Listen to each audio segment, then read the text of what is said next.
Cari fratelli e sorelle, buongiorno. Chers frères et sœurs, bonjour. Nous écoutons la catéchèse du pape François à Rome le 4 octobre 2017.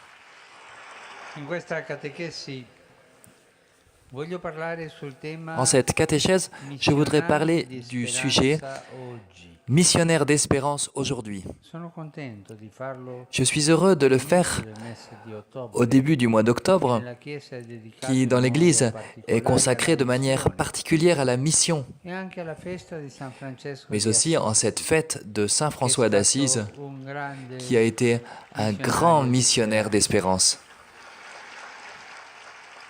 In effetti, En effet, il cristiano le non chrétien è un profeta n'est pas un di prophète de malheur. Capito questo? Vous avez Noi bien non compris? siamo profeti Nous ne di sommes pas svento. des prophètes de malheur. L'essenza del suo annuncio è L'essence l'opposto. de son annonce L'opposto est alla à l'opposé Gesù, du malheur. morto per C'est amore, Jésus qui est e mort che par Dio ha amour risuscitato al et que mattino Dieu di Pasqua. a ressuscité au E matin de questo è Pâques. il nucleo della fede Voilà cristiana. le noyau de la foi Se i chrétienne. Vangeli si fermassero alla Si sepoltura di les Gesù, évangiles s'étaient arrêtés la storia di au questo tombeau, profeta à andrebbe l'ensevelissement ad de Jésus, aggiungersi alle tante biografie l'histoire di de ce prophète personaggi pourrait être eroici ajoutée che hanno à speso la la vita biographie de per tant de personnes héroïques qui ont donné leur vie Il pour un Vangelo idéal. sarebbe allora un libro L'Évangile serait edificante, alors un livre anche certes consolatorio, édifiant, ma non sarebbe consolant un peut-être, annunzio mais il d'esperanza. ne serait pas une annonce d'espérance. Ma i Vangeli non si chiudono Les col évangiles venerdì santo, ne s'arrêtent pas au vendredi vanno saint. oltre.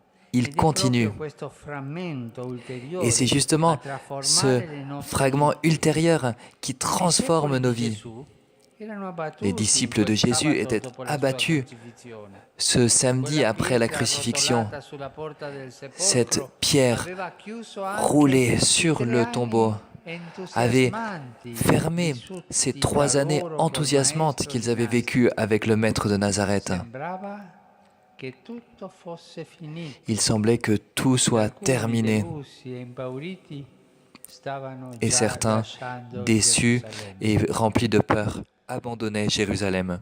Ma Gesù risorge. Mais Jésus Questo ressuscite. fatto inaspettato Ce fait rovescia inattendu e sovverte la mente e il renverse cuore dei discepoli. l'esprit et le Perché cœur des Gesù disciples. non risorge solo per se stesso. Car Jésus ne ressuscite pas pour lui-même seulement, Una prerogativa di cui essere geloso. comme si on pouvait être jaloux de sa résurrection. Non, s'il monte vers le Père, c'est parce qu'il veut que sa résurrection nous soit partagée à tout être humain et entraîne avec elle toute créature. Au jour de Pentecôte, les disciples sont transformés par le souffle de l'Esprit Saint. Ils n'ont pas qu'une bonne nouvelle à partager à tous, mais eux-mêmes sont différents. Ils renaissent à une vie nouvelle.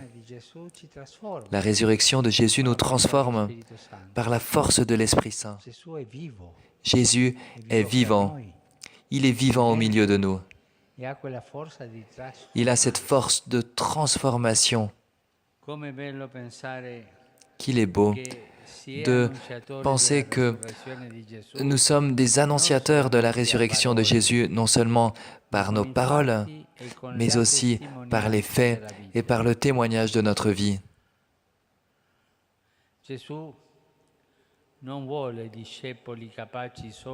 Jésus ne veut pas seulement des disciples capables de redire des formules qu'ils auraient appris par cœur. Il veut des témoins, des personnes qui propagent leur espérance dans leur manière d'accueillir, de sourire, d'aimer et surtout d'aimer.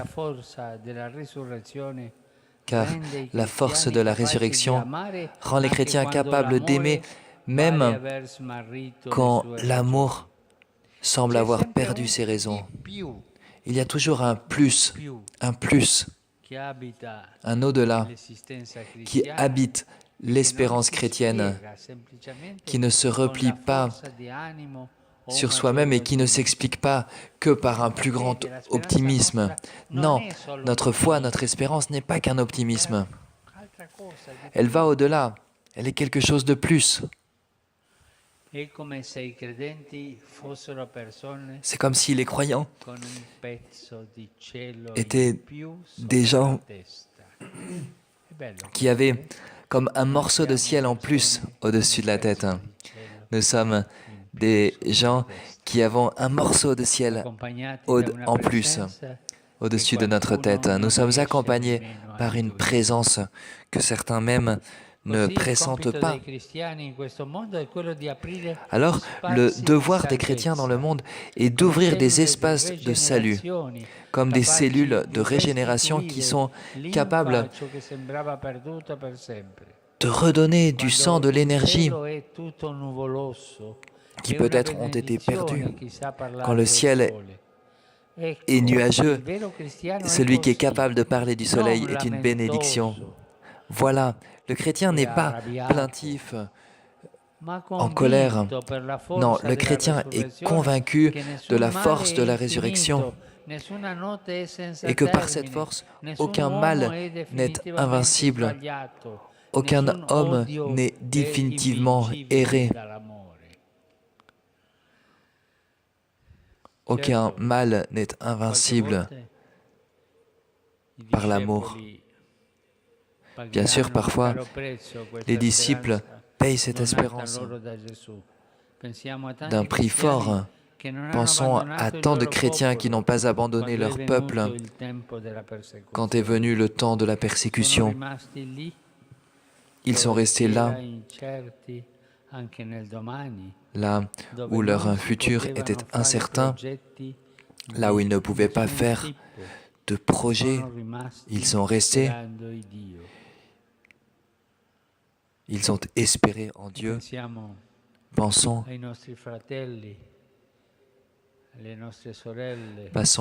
à nos frères et sœurs du Moyen-Orient qui rendent un témoignage d'espérance, qui offrent leur vie, pour cette espérance. Ils sont de vrais chrétiens. Ils portent le ciel dans leur cœur. Ils regardent toujours au-delà.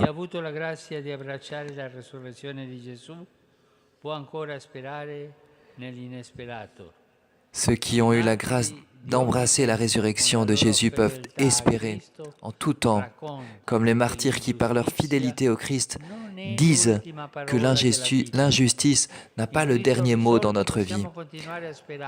Avec le Christ ressuscité, nous pouvons continuer à espérer. Les hommes et les femmes qui ont une raison de vivre résistent plus que les autres au temps du malheur. Mais ceux qui ont le Christ à leur côté n'ont plus peur de rien. Voilà pourquoi les chrétiens ne sont jamais des hommes et des femmes faciles, conciliant. Les vrais chrétiens. Leur douceur ne doit pas être confondue avec un sens de sécurité. Saint Paul encourage Timothée à souffrir pour l'Évangile. Il dit, Dieu ne nous a pas donné un esprit de timidité, mais un esprit de force, de charité et de prudence. Quand nous sommes tombés, nous nous relevons. Chers frères et sœurs, voilà pourquoi le chrétien est un missionnaire d'espérance. Non pas par son mérite propre, mais grâce à Jésus. Le grain de blé tombé en terre est mort et a porté beaucoup de fruits. Merci.